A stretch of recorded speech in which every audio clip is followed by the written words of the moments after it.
Hey, small town fam, it's Yardley. How are you guys? I'm so happy that you're here. I want to set you up for today's episode. So, some cases bust out of the gate like a herd of wild horses. Other cases, like this one, develop on the horizon like a slow burn. In this episode, you'll hear about a small-town crime that's senseless and destructive, but relatively tame compared to the kinds of cases we usually cover on this podcast. However, the first offense that our guest, Detective Chris, tells us about turns out to be only the first in a string of crimes that grows ever more dangerous and even deadly, which proves a point our detectives have made many times. And that is, every victim deserves your best work, meaning no matter the size of the crime, your job as an investigator is the same. Bring your A game, because justice deserves its day in court, and you never know where your investigation will take you. Please settle in for Slow Burn.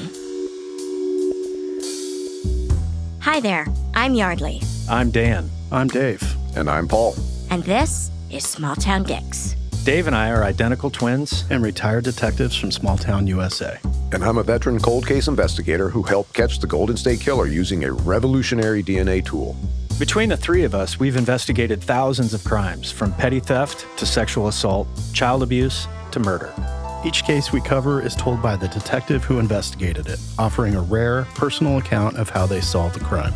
Names, places, and certain details have been changed to protect the privacy of victims and their families. And although we're aware that some of our listeners may be familiar with these cases, we ask you to please join us in continuing to protect the true identities of those involved Out of respect for what they've been through. Thank you.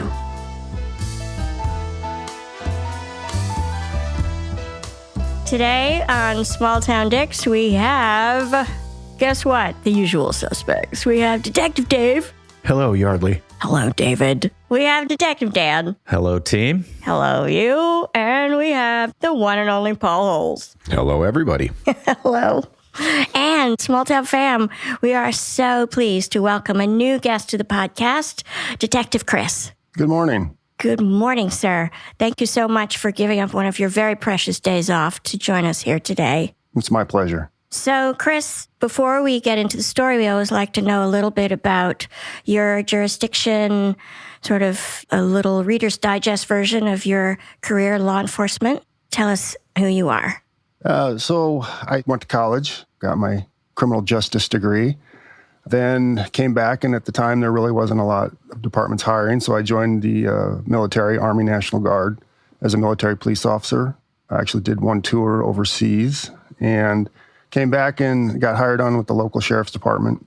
Worked there for a few years, and then I jumped ship, you could say, to the local city PD, and I've been there for 2.5 decades now. Wow. That's impressive. He's seen a thing or two. I would say this job that you all do in law enforcement, really any first responder, it's just not normal.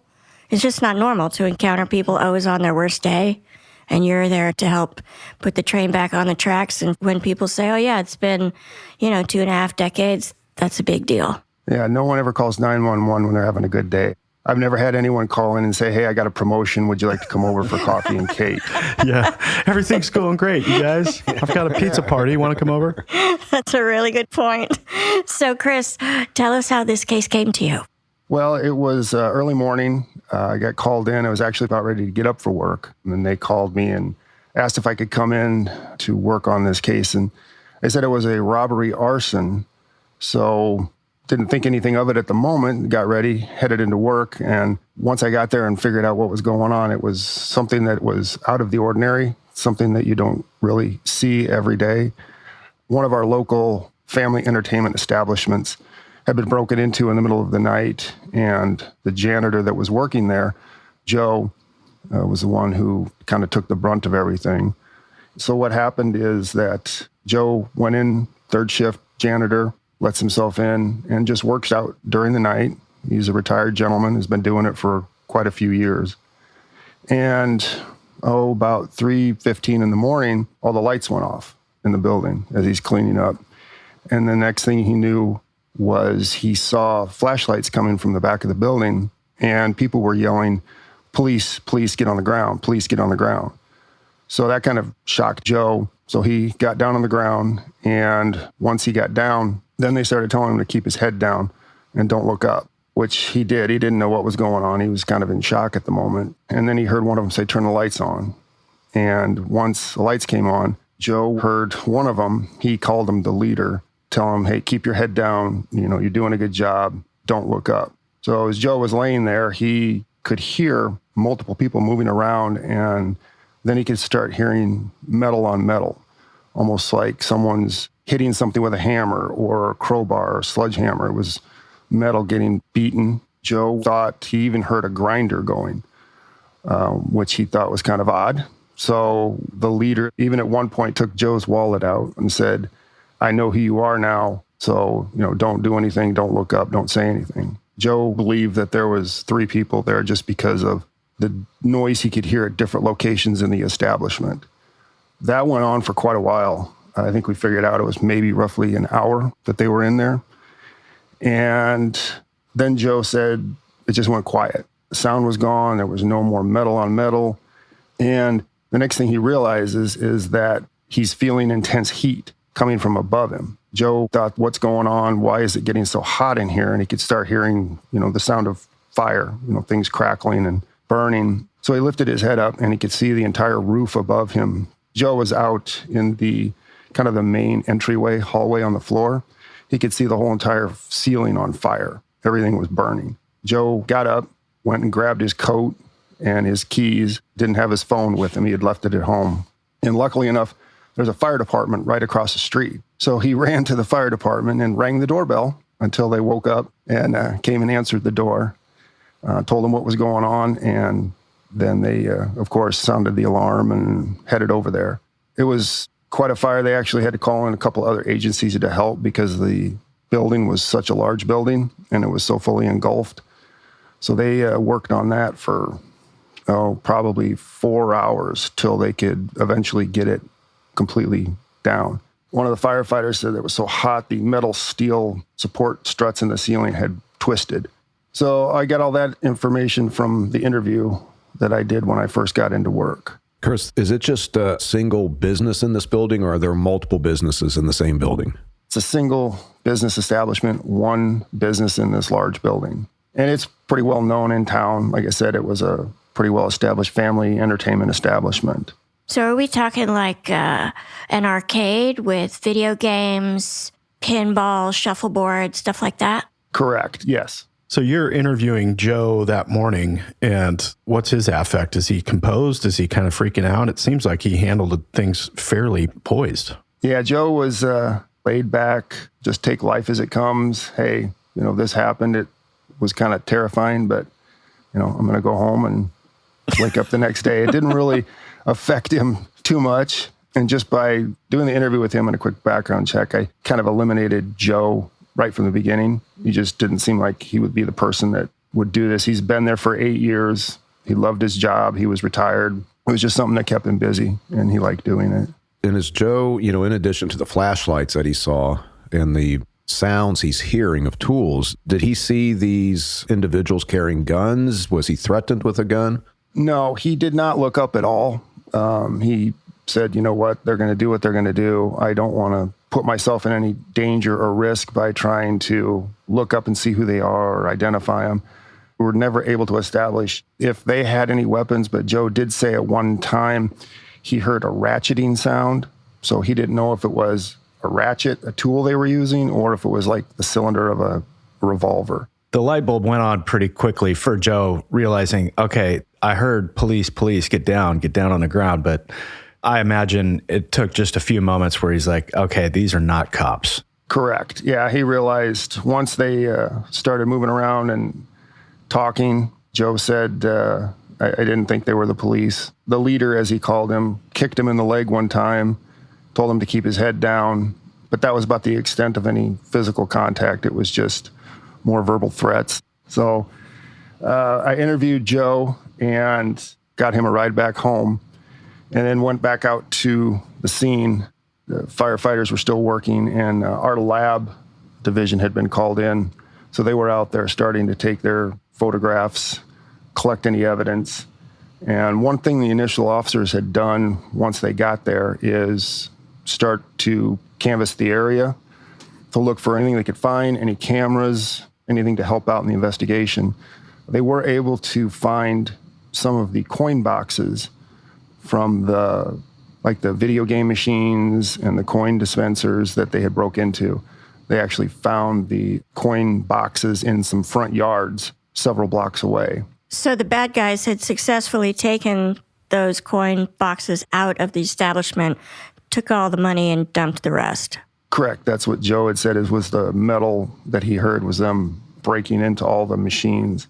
One thing Joe did tell me during the interview was that they kept asking him, where are the keys to the safe? Where's the safe? Where's the keys? Of course, his response every time is, I'm just the janitor. I don't have access to that. So they ended up just going into the vending machines, taking the coin box. The patrol officers were able to find the coin boxes. They found a screwdriver in the yard. At this time, there was snow on the ground, so it was kind of on top of the snow right in the middle of someone's yard. And they also found a work glove, just a single work glove in the middle of a road several blocks away. So our lab collected all that evidence. The video cameras that they did locate, we did get those. And we were able to find a car that had entered the parking lot right before Joe had said that they had broken in. Unfortunately, the distance and the lighting of the camera, we could barely get a description of the car, kind of shape, color. We could not get, license plates or anything like that. And when it pulled into the parking lot, it went around the building, of course, so we couldn't see who got out or how many people got out. But we were able to see the direction that the car left because we could see the vehicle from the same camera leave the lot shortly before Joe ran over to the fire department. In that general direction, we were able to pick the car up on a couple other business cameras. But again, we couldn't see the license plate, but we did get a general description of the car and color. Problem was the security camera system inside of the business had burned completely up. So we had no internal video of the incident. That had all been destroyed. And we really didn't have any suspects immediately to go after. So I had to go back to square one. And of course, you start with who worked there. Did you have any disgruntled employees? Had there been anybody, fired recently? Had there been any problems? So I had to start at square one and just start down that path, tracking people down and interviewing them. And no one was really jumping out. Couldn't really find anything that would connect it to anybody that had worked there previously. And on top of that, with interviewing them, I also had to go and collect DNA from every person that worked there and every mechanic who worked in the business or anybody that could have possibly been involved internally. Did you get any pushback from employees when you asked for DNA? No.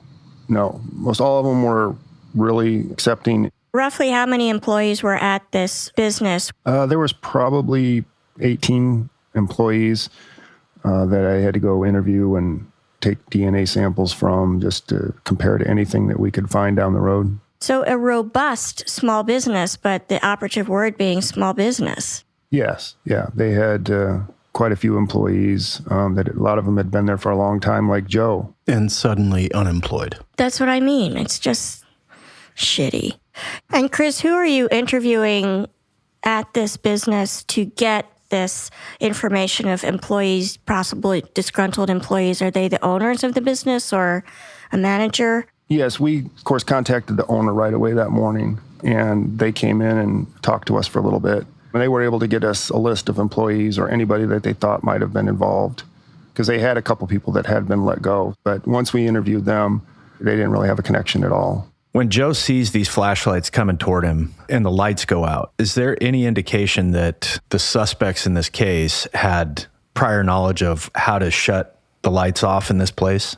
I don't think so. I think when they came in right near the mechanical area, right near the control panels. We had no indication that they had been encasing it or had even worked there or knew what was going on. I think it was just, hey, let's turn the lights off. And here they are. Just dumb luck. Yep. This business is the family's primary source of income. Correct.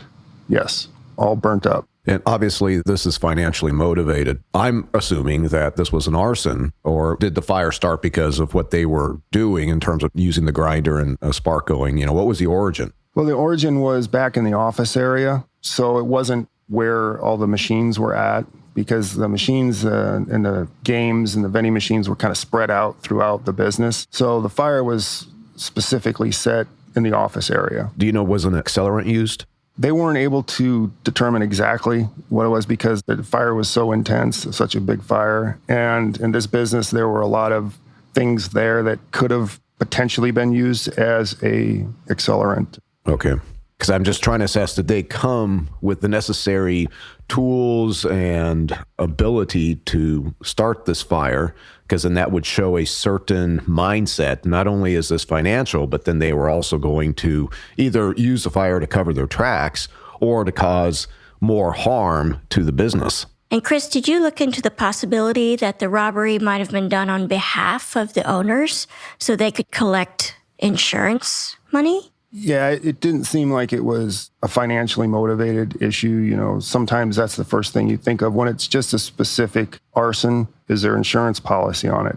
Things like that. But what kind of threw me off on this was how they started the initial robbery, coming in and claiming to be police, breaking in the back door, and then going after vending machines. Well, wanting to know where the safe is and wanting keys to the safe, which tells me, yeah, they're looking just for money.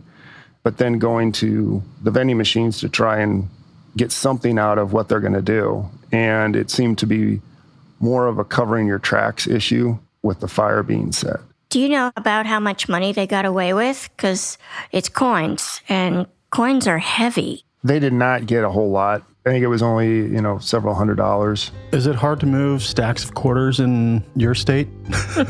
Yes.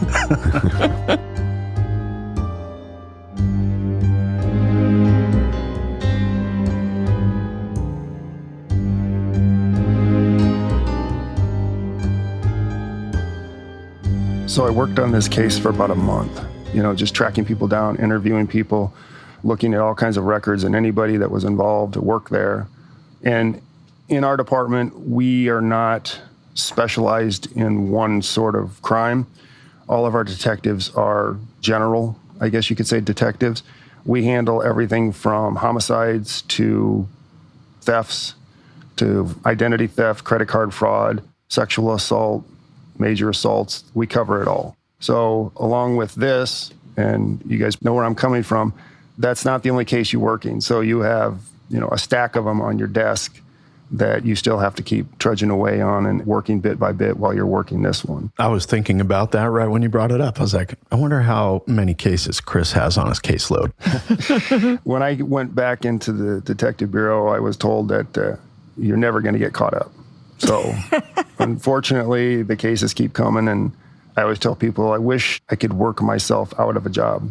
There is job security. Yes, there is. It takes minutes for the criminals to commit the crime, and investigations can take years. Yeah. Exactly. So I worked on that, like I said, for a month, and almost to the day, a month later, one of our patrol sergeants is driving around early in the morning and drives by one of our local eating establishments. Sees smoke coming up through the roof. So call 911, fire department gets there, building's, on fire. That place also went up and completely destroyed. So once they were able to get into that building, right away they could see that some of the other machines had been tampered with and the safe had been moved. So detective came in and started talking to the owners of that business. And one of the things that we got lucky on this one, the second one, was that the fire was started again in the office area, but the DVR system, video recording system, did not get destroyed. So one of our detectives is a video specialist. He was able to pull the video out of the DVR and recover it. And we had the security camera. So now we had some suspects, clothing, how many people were in there, and you can see them setting the fire. Just, hey, there's a pile of paper in the office, and let's just light it on fire. And that's when we kind of realized that they're doing this to cover their tracks. So you've concluded that this is the same group that broke into and burned the arcade. Yes. Chris, can I ask you a question? I always think of arsonists working alone. It seems unusual that there's more than one person setting these fires, no? Yes and no. Usually, like you said, a lot of times arsonists will be by themselves. But in this case, this group of suspects, they were going for safes and money and a quick hit, quick fix, get some quick cash. And the arson was secondary to cover their tracks, burn all the evidence. Unfortunately, they took down a couple well-known establishments in town and destroyed a couple people's income, their lives. So it's more of a cover-up. And Chris, when you reviewed the video of the second business that was recovered, what do you guys see? Do they seem organized? Are they well-planned? I would say that they're not professionals. So there was a lot of running around, kind of, well, this isn't working. What are we going to do now? Let's try this tool. Where's this at? Hey, I forgot something in the vehicle. I got to run out and grab another tool kind of thing. So no, it wasn't a well-planned out, well-rehearsed Ocean's 11 type of heist. Right. How many suspects are inside the restaurant? 2. Was there a common way that they got into both businesses, in terms of how they broke in? Through a door, through a window? Through a door. One they pried open, and the other one they just broke. So in the second one, they, like I said, went around, tried and worked on the ATM, tried to work on the video machines, found the safe. And then again, on the video, we could see him starting the fires. So didn't get really very good facial recognition, but we did have clothing that we could definitely identify. And could you see well enough if it was 2 males, a male and a female? Yes, we were able to see it was 2 males. So we had pretty good video, and we've got 2 crimes with the exact same pattern facts. And so now we're looking at possibly 2 people at least. Unfortunately, still didn't really have any suspects until we got an anonymous call. And they said, hey, you might want to look at Carl and Bill. And that was it. We're like, okay. And now we have a name. One of the detectives in our unit went to talk to a inmate at the local jail in regards to some separate burglaries. And when they were talking to them, they mentioned Bill. You might want to look at Bill for these incidents. So now we had a couple names that we could start doing a little background check, finding out who they are, who's their associates, what do they do, where have they been. And that kind of gave us a direction to start looking. We did find out that Bill and Carl had been named in some county burglaries. So the county kind of had them on their radar also. Had you ever had any contact with Carl or Bill? I had not personally, but I was familiar with their names. Right. And that's kind of how it goes, where you're like, I've never met him, but I know who he hangs out with. Yes, it's 6 degrees of separation. So that second arson robbery was a month after the first one, the one I had gotten. And then about 6 days after the second robbery / arson, we're sitting around in the office, early morning, sun shining, and over the radio, dispatch puts out a call that there had been a shooting at a bank and someone was dead. And so we just all kind of looked around at each other and like, did we hear what we just heard? Sure enough, dispatch came back over and said, yep, there was a bank, there'd been a shooting, and someone was dead. It was, all hands on deck, and everyone grabbed their gear and just headed out towards the bank. A couple of detectives were able to get there first, and they did establish that someone had died, was in the parking lot.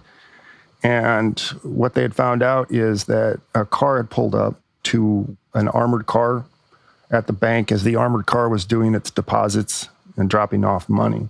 One of the subjects jumped out of the car with a couple handguns, and second subject jumped out, was running behind him, and then there was a getaway driver.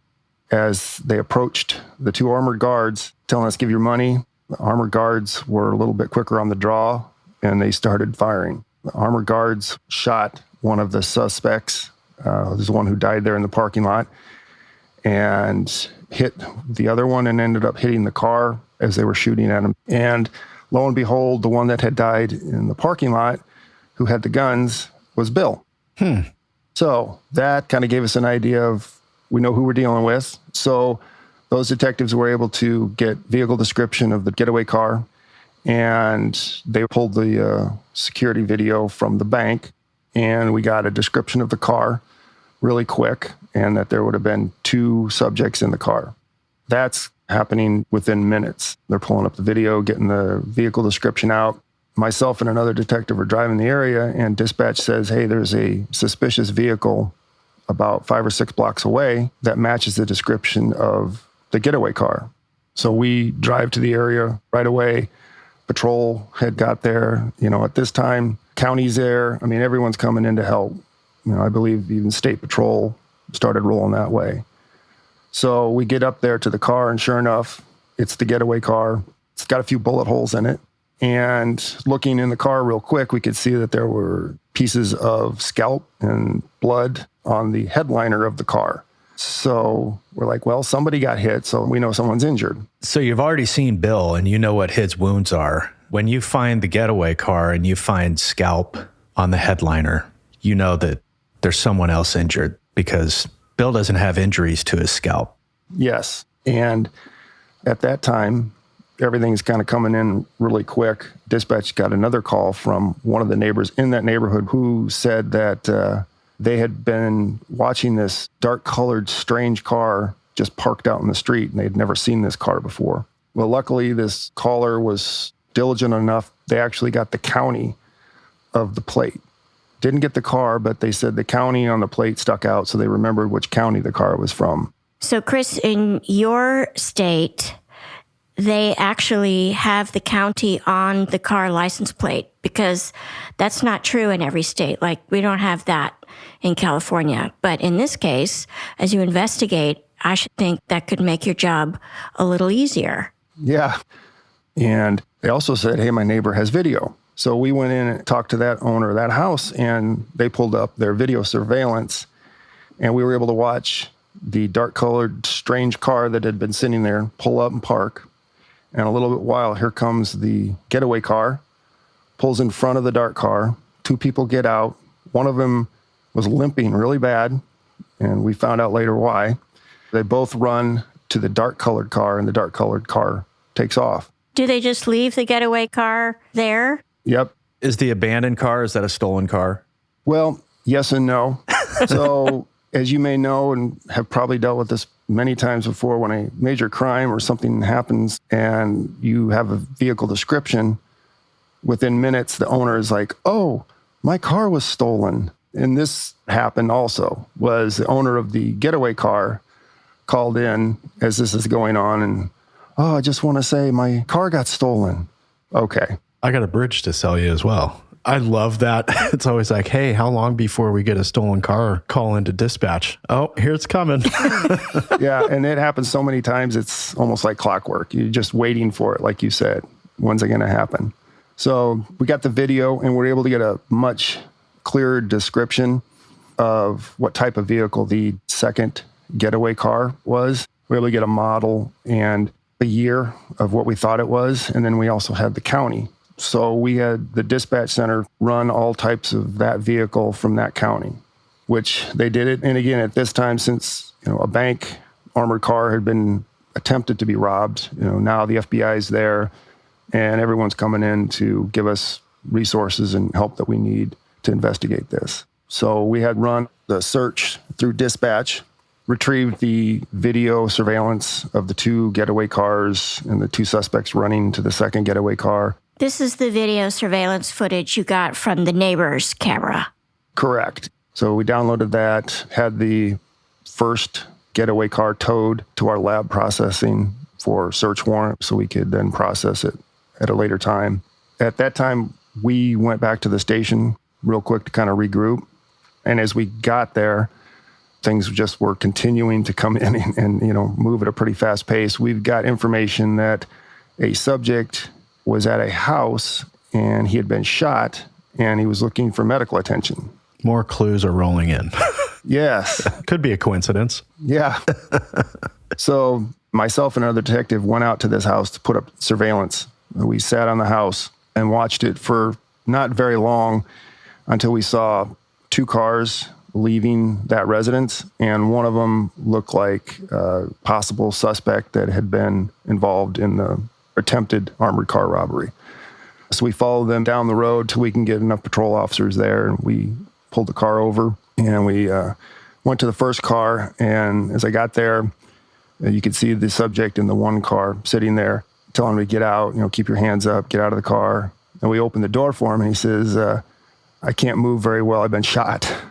So, again, a clue. Another clue. Yes. I think we were on the right track. So we got him out of the car, got him medical attention, and as one of the detectives was talking to him, of course, he right away said, I'm not going to talk to you. Chris, is this guy who, when you get him out of the car, he goes, I can't move very well because I've been shot. Is he the person that calls in and says, I need medical attention? Or is that a different person at this house? No. So this is Rob. He had called someone and told them that, hey, I've been shot. I need someone to help get me medical attention. And then that person called 911. Yes. But Rob wouldn't call 911 and say, I need medical attention, because why would you do that? Sometimes they show up at the hospital. They'll just roll in and say, I was cleaning my gun and I shot myself or whatever. So that happens. Typically what we will do is if we've got somebody who's outstanding from a crime scene that we know probably got hit or injured seriously, we just start calling the hospitals and say, hey, just keep your eyes open. If somebody comes in with this type of wound, make sure you call us. Yeah. And that's happened before, but we have had times where someone will get shot and they think that they can self-medicate. And it gets to a point a few days later where, the gangrene sets in and things are going downhill pretty quick. They end up showing at the hospital. Right. Rob's trying to gut it out, but that's a big ask. Yeah, it doesn't usually go very well. And I think in this case, he probably wouldn't have sought medical attention voluntarily. I think he was looking for someone maybe who could help him, and it didn't work out. Yeah, headed to the local veterinarian's office for some offline medical care. Yeah, can I Google that? So there was another car that had been with him when he left, and there were two gentlemen in there. We talked to them real quick. That had been with Rob when he left? With Rob, when he left the house, yep. And we followed both vehicles, and when we stopped both vehicles, when we got them all out, Rob was in the vehicle by himself, and then the other two gentlemen were in a separate vehicle. So we talked to them real quick. They didn't have anything to do with the attempted armored robbery. They had no connection with it whatsoever. Rob just showed up at their place. And Chris, at this point in time with Rob, he's been shot. Do you know, is he shot as being one of the perpetrators who had gotten out of the car, or was he shot as the getaway driver, and when that car is receiving bullets, one of those bullets overpenetrated and caught him? We were able to kind of figure out that Rob was one that had gotten out of the car and got hit, because when we watched the video of the two people getting out of the first getaway car, getting into the second getaway car, one was limping. Well, where Rob had been hit would have been perfect for someone that would probably end up limping afterwards. Yeah. Yeah. I have to point out, you have these armored car employees that are ambushed, caught by surprise, but they win the gunfight decidedly. Yes. I love that. Mm-hmm. Yeah, they did a really good job. Armored cars. So I was on patrol earlier in my career, and I come off this freeway off-ramp, and there's an armored car parked on the shoulder of the road. Like broken down? I'm thinking broken down, or, you just don't see that. Like, it was an odd place for this armored car to be. So I stop behind it, activate my lights, and get out. And I am promptly greeted by one of the guards who says, don't take another step closer. Oh, by one of the armored car guards? Yeah, they don't mess around. Those guys, they are alert, and they do not like to be walked up on. So I'm having this dialogue with this armored car guard from 15, 20 feet away. And I said, hey, look, man, I'm a real police officer. You can call my dispatch right now. I'm just checking on you.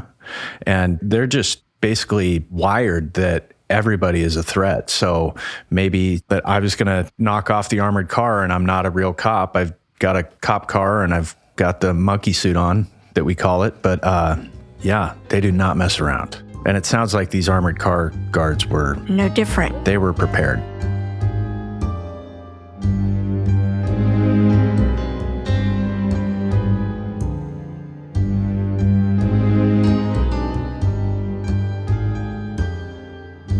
So while we were talking to the two gentlemen that had been with Rob, one of these gentlemen said Rob told him that Tammy had dropped him off, which goes back to the vehicle that we had run the search on, the second getaway car that picks the two up and drives away. This is, again, the car swap that happens on that residential street after the armored car robbery. Correct. Well, after we had dealt with Rob, dispatch came back with the registered owners of that vehicle, and it came back to Tammy. So the dark car is registered to Tammy. Yes, with the other county license plate. So we contact a relative of Tammy who's also on the registration, and they say, well, Tammy should be at home, which is down actually in our state capital, and I haven't seen her in a while, but it's her car, she drives it, so she should be home. So we reach out to Tammy, and I talked to her on the phone, and she said, oh, I wasn't truthful with my mom. I actually did come up there yesterday to visit a friend. I'm like, interesting. Who are you up here visiting? She says, well, my friend Carl. I'm like, okay, great. Well, now we have a connection. So we reached out to the law enforcement down there, and actually some of the FBI agents were nice enough to go over to Tammy's house. She said she was at home. So they went over and made contact with Tammy and sat with her while myself and another detective, hopped in the car. And it was several hours away to get there. So we just hauled down there at the speed limit. That's very responsible. Yes, yes. So we got to Tammy's house. I mean, this is late at night. We got down there to Tammy's house and interviewed Tammy. We told her she's not under arrest, but we need to find out what's going on. Can we just sit down and talk with you for a while? And she did, and proceeded to lie.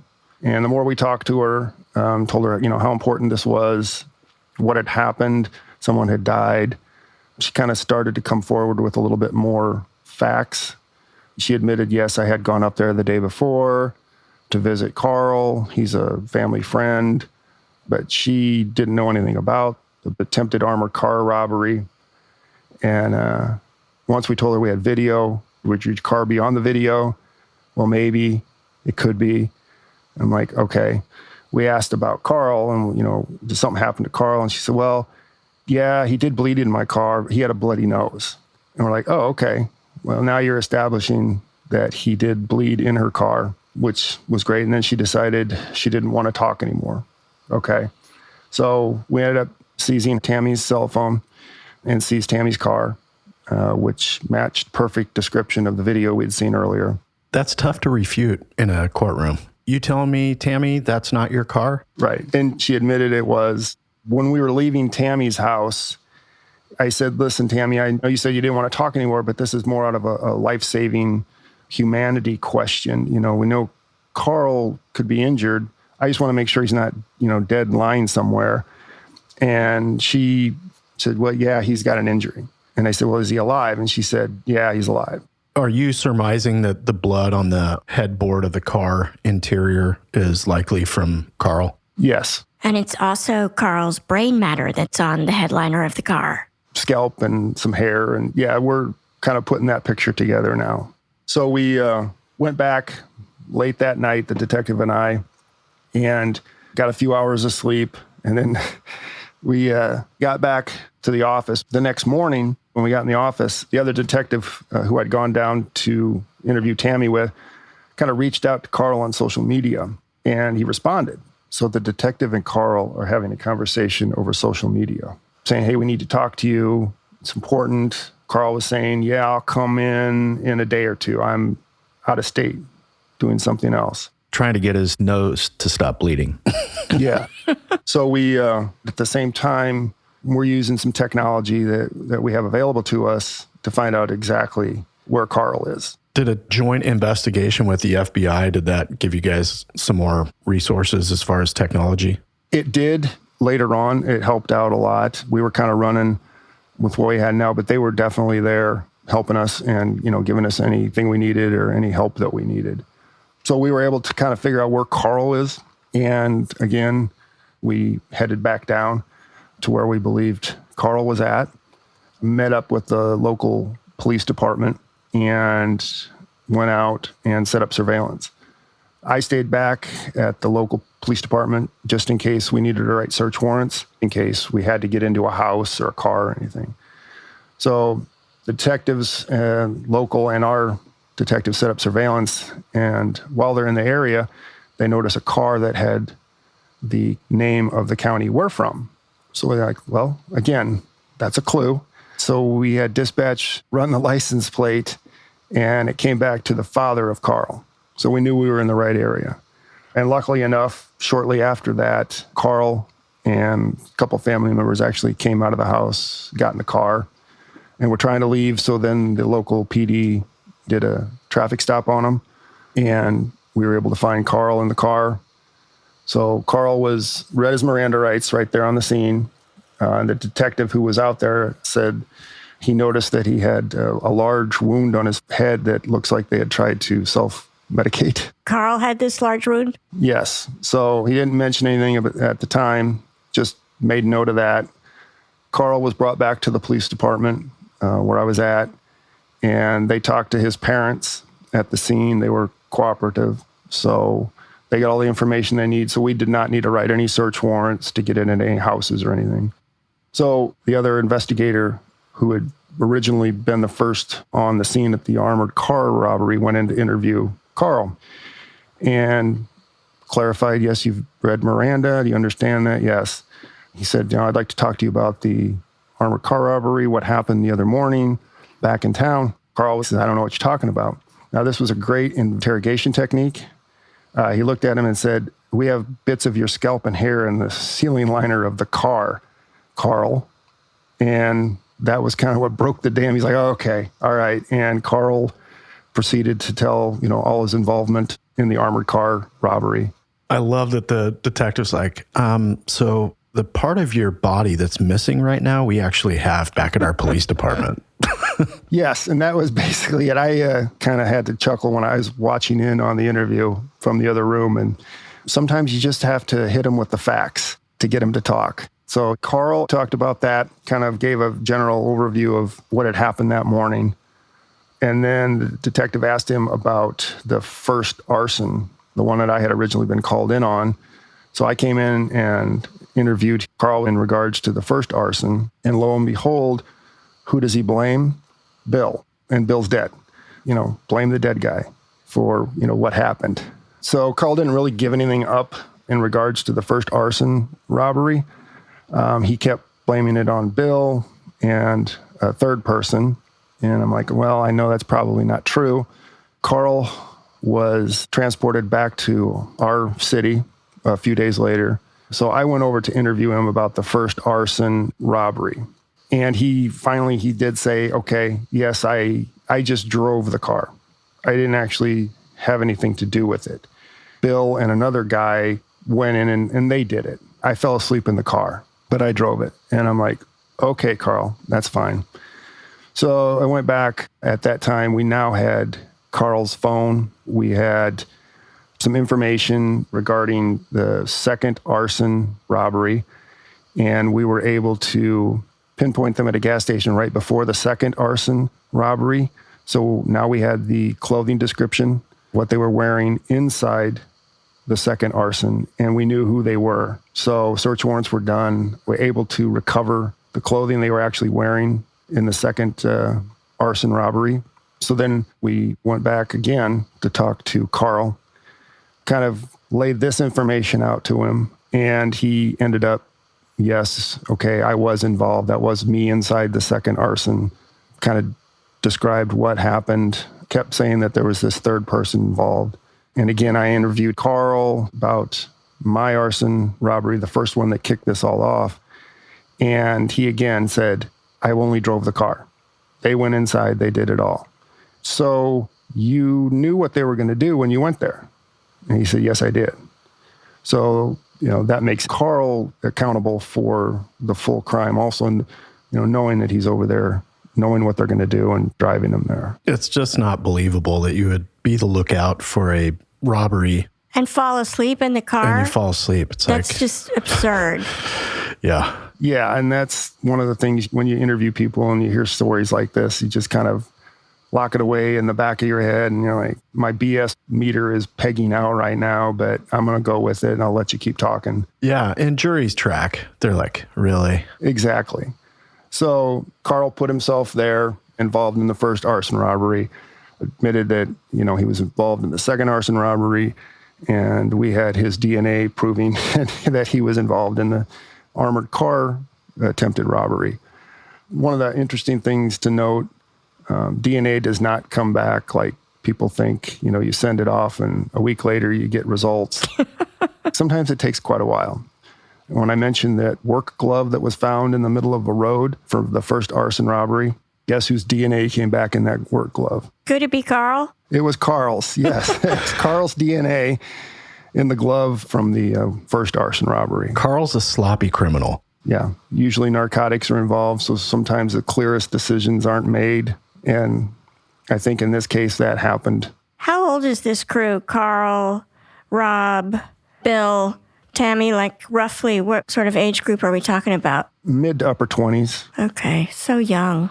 Yeah. And again, it's just, I think it was a lot of things, quick money, quick cash. Are they drug addicted? I think there was narcotics involved. It sounds like all three of the main players have some familiarity with the criminal justice system.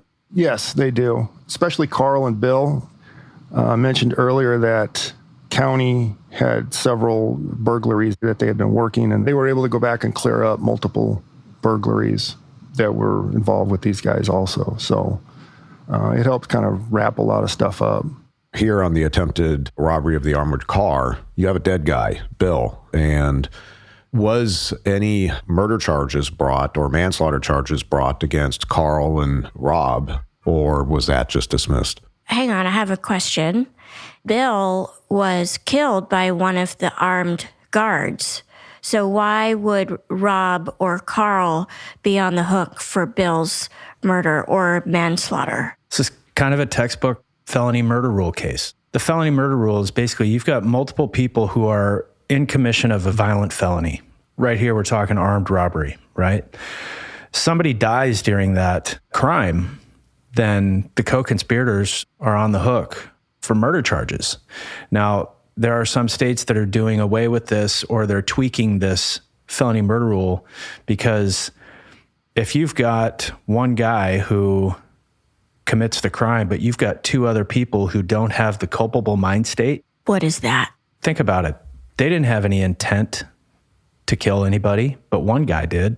So how do you hold those people to the same standard? So I think it's complicated and nuanced. I think the overarching goal of the felony murder rule is to deter people from committing crimes in concert with other people because there's a risk there. Somebody's got bad trigger discipline, something goes haywire. I mean, I always say robbery is like a sneeze away from a murder. Yeah. So, yeah, they were brought up and they were kind of compiled. There was such a list of charges and so much evidence that Carl ended up pleading. I think he got 50 years and Rob ended up, I think, with 15. And what about Tammy? Tammy ended up with 5. She ended up working out, hey, you're caught in the middle of this. You knew what was going on. You're going to be a getaway driver for an attempted armored car robbery. It's probably best to cooperate. So even though Tammy didn't brandish a weapon during the commission of these crimes, she was there because she picked up the crew in the second getaway car, the one they drove to after the armored truck robbery. Correct. And you put it in terms of Carl getting decades versus Tammy, who gets 5 years. That 5 years is a long time, regardless. It is. And Tammy really didn't have much of a criminal history at all. So it was kind of jumping in with both feet. Yeah, that's a pretty significant hit on your first conviction. Yeah.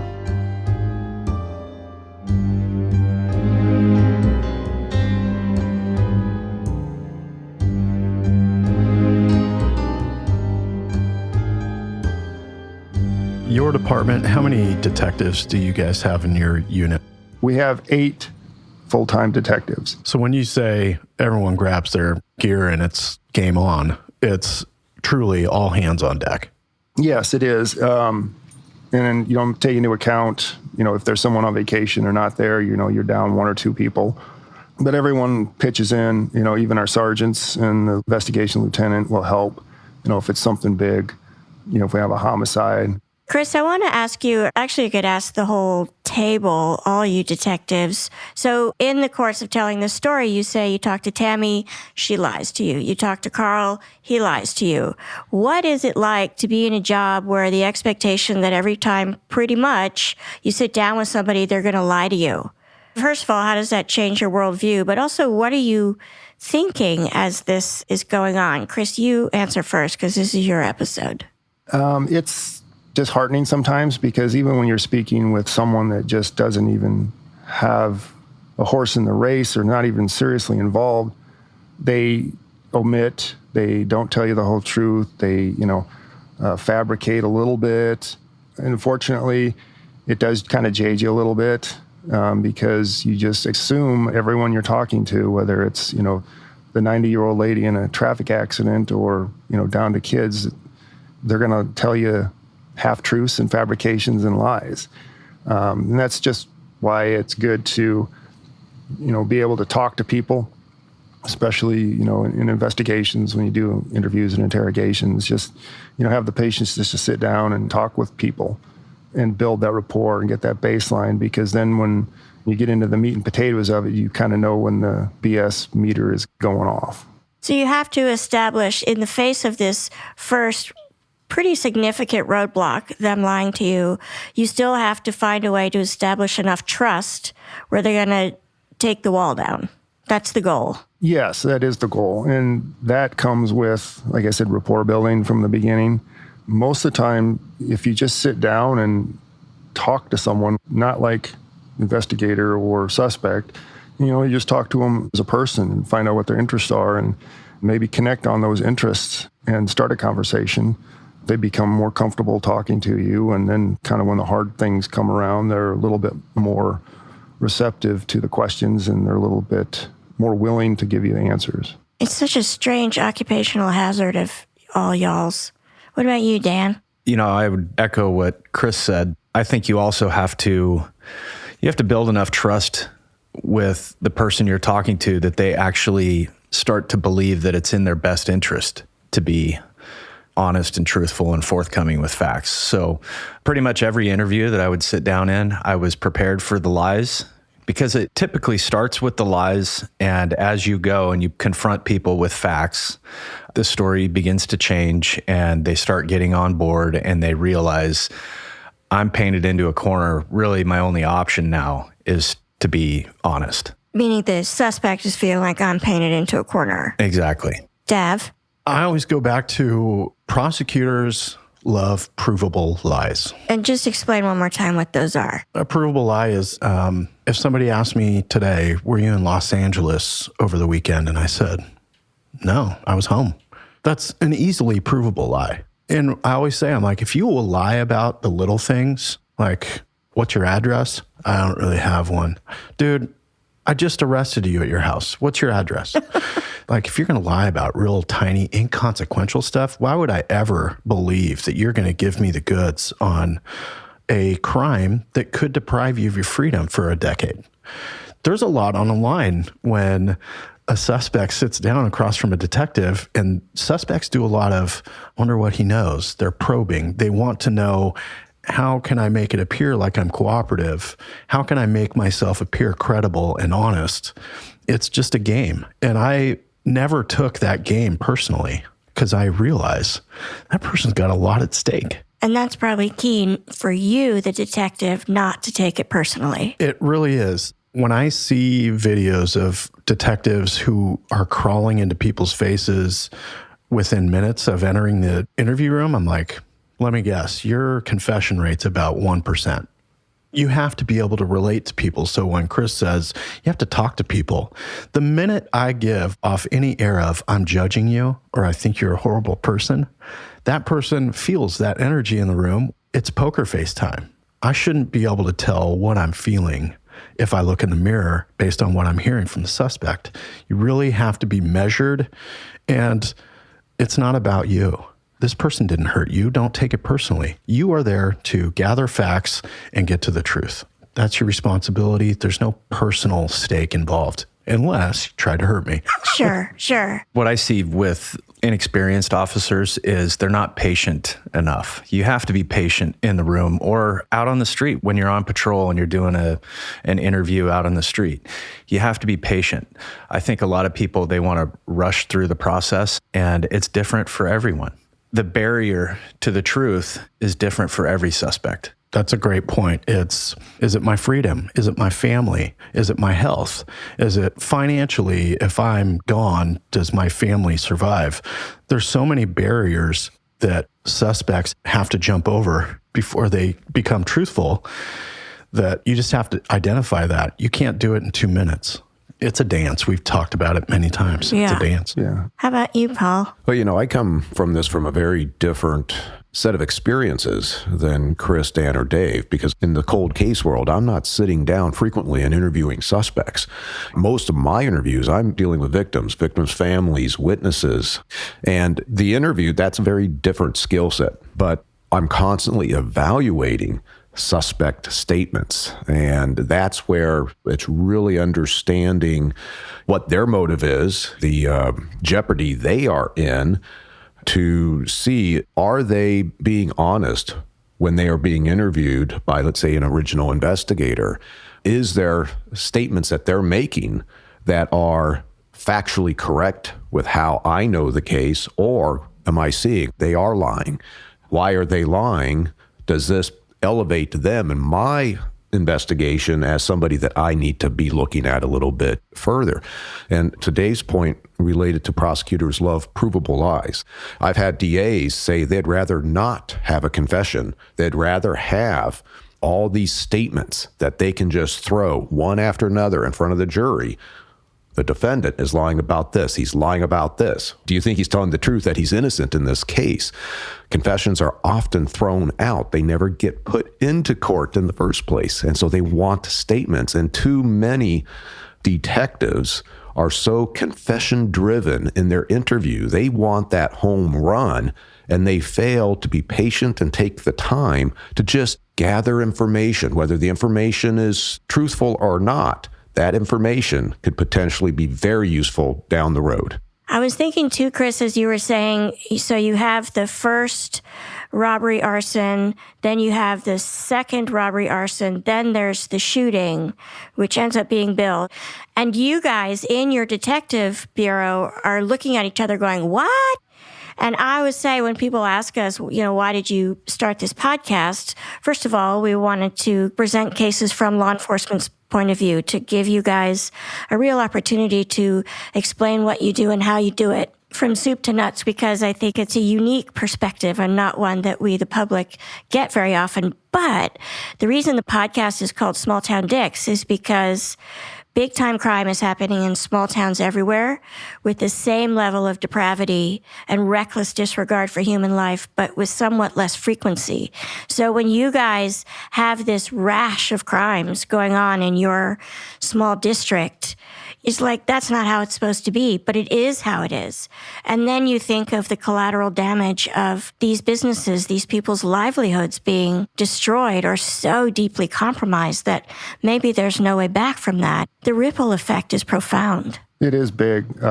Luckily, the first arson robbery, they were able to rebuild even bigger and better.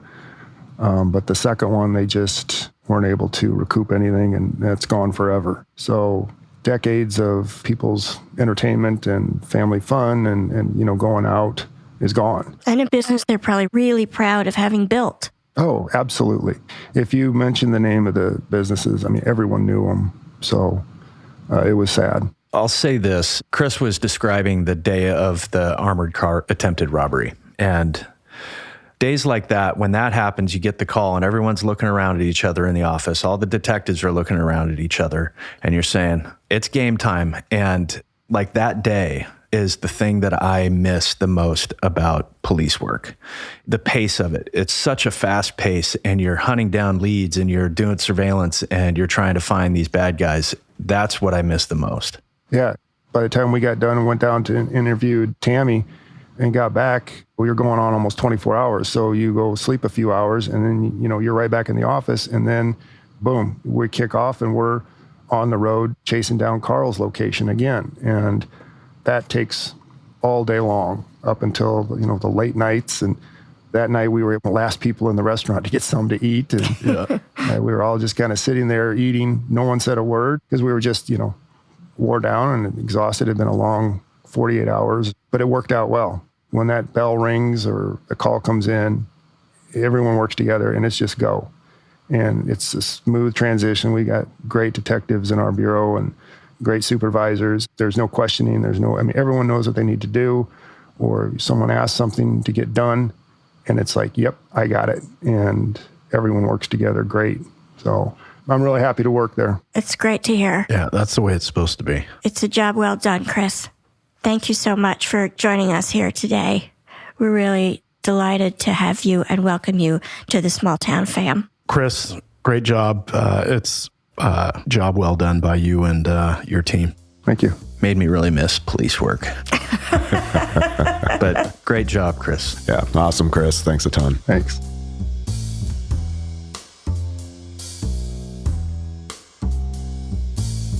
Small Town Dicks is produced by Gary Scott and Yardley Smith and co-produced by Detectives Dan and Dave.